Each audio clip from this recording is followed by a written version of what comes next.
Siete a 29 minutos. Jesús Abad Colorado lleva 25 años retratando con su lente la violencia, pero sobre todo la resistencia en Colombia.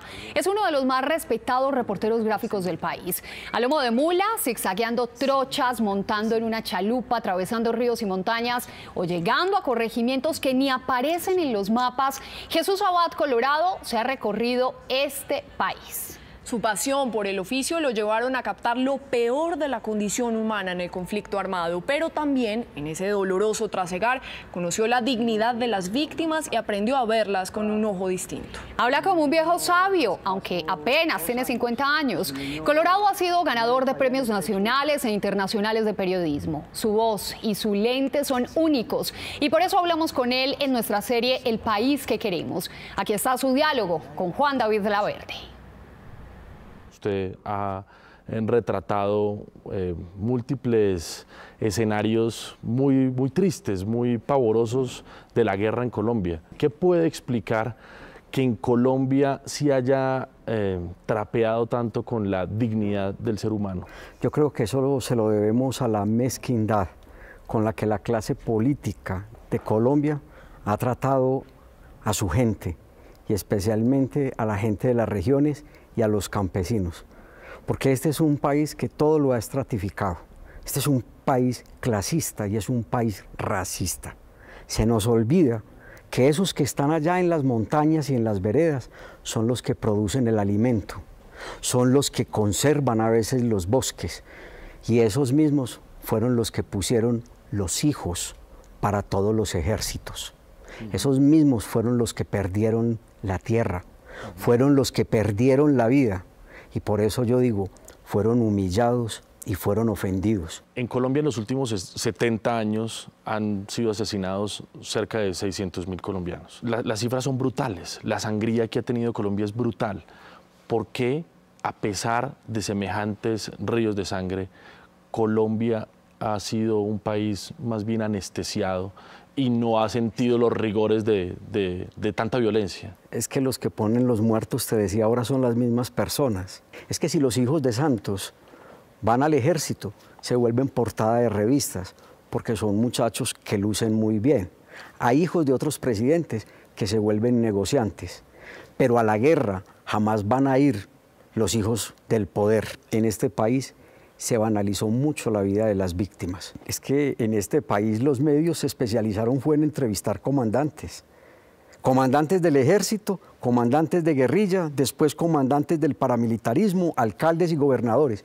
Y mientras tanto, la gente huyendo a través de las montañas, atravesando ríos. Las víctimas desoídas. Las víctimas, atravesando ríos, cargando en sus brazos no solamente sus hijos, sino a veces un mico, un cerdo, una gallina. La guerra no tiene rostro de mujer. La guerra no tiene el rostro de esos niños y niñas que huyeron, de esos que resistieron.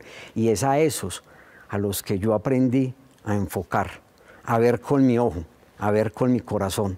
Y esas fotografías mías son para decir, aquí hay un testimonio. Yo vi, yo registré o yo documenté. Yo estoy contando una historia. Después no digan que no supieron. ¿Cómo hacemos para reconciliarnos en un país tan, primero, lacerado por múltiples actores, pero además por una dirigencia política que se ha acostumbrado a atizar esos odios? Este es un país mayoritariamente católico. Soldados, policías, guerrilleros, paramilitares y los muchachos de las bandas, todos utilizan símbolos religiosos. Pero es que este es un país que no cumple no solamente el quinto mandamiento, el de no matarás, sino que es un país en el que se roba, porque no hemos entendido que la educación es parte de la decencia y que más importante que la física y la matemática es la decencia y es la humanidad. Y cuando te planteo eso, es que no es solamente la clase política. Yo le tendría que decir a los obispos de este país, en Colombia, la misma iglesia no ha trabajado para cohesionarnos en la reconciliación, en el amor y en la paz. Estos días en la exposición fotográfica una persona con mucha formación, entró y empezó a mirar la exposición y se quedó perplejo. Y le dijeron que yo era el fotógrafo y se acerca y me dice, dígame, ¿todo esto es en Colombia o esto es de otros países en guerra? Y le dije, no, esto es solamente de Colombia y es lo que yo apenas he visto. ¿Qué tiene que pasar en Colombia con las élites, con el poder, con los que toman las decisiones para que este país entienda no solo las cicatrices de la guerra para que no las volvamos a repetir, sino que salgamos de estos remolinos de violencia? Difícil uno con una clase, a veces, o con muchas personas de esa clase dirigente tan acomodada a ganarse la vida sentada y a robarse el presupuesto. A los que no hay que meter a la cárcel, yo los colocaría a prestar un año de servicio social en las comunidades más apartadas de Colombia, a que vayan a sembrar la tierra y entiendan lo que es producir plátano, maíz o yuca en regiones apartadas, a que entiendan lo que es tener un hijo enfermo y no tener un lugar de salud donde los puedan atender. ¿De una forma digna? Sí, de una forma digna, exactamente. Y a mí, en la casa, que fue el primer espacio en el que me educaron, y luego en la escuela o en la universidad, me enseñaron que uno como periodista tenía que mirar de frente y a los ojos, y que merecía mucha más dignidad y respeto. Las personas que estaban siendo violentadas y que sufrían en mi país, que la gente a veces que tiene el poder político o el poder de las armas o el poder económico.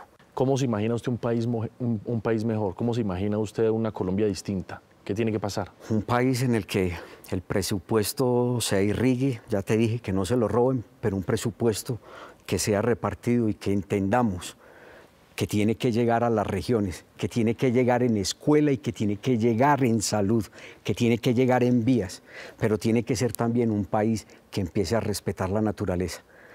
Yo creo que en Colombia la violencia no solamente la vivimos los seres humanos. En Colombia la violencia la hemos ejercido contra la naturaleza. En Colombia estamos acabando lo poco que tenemos. Y la responsabilidad no solamente del gobierno, sino de todos, debería de ser, por lo menos también, proteger un poco lo que nos queda de bosques y ríos. ¿Por qué las víctimas han sido tan ninguneadas siempre? ¿Y por qué el cuento de la memoria nunca pegó en Colombia?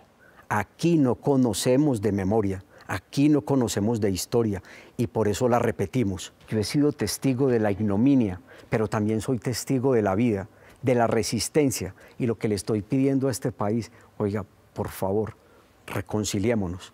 Claro. Entonces, en este país hay muchas personas sobrevivientes que nos dan lecciones de vida y a esas personas es que yo les hago, digamos, también un homenaje. Este es un país de sobrevivientes. Gracias, Chucho. A usted, Juan David, y a Caracol.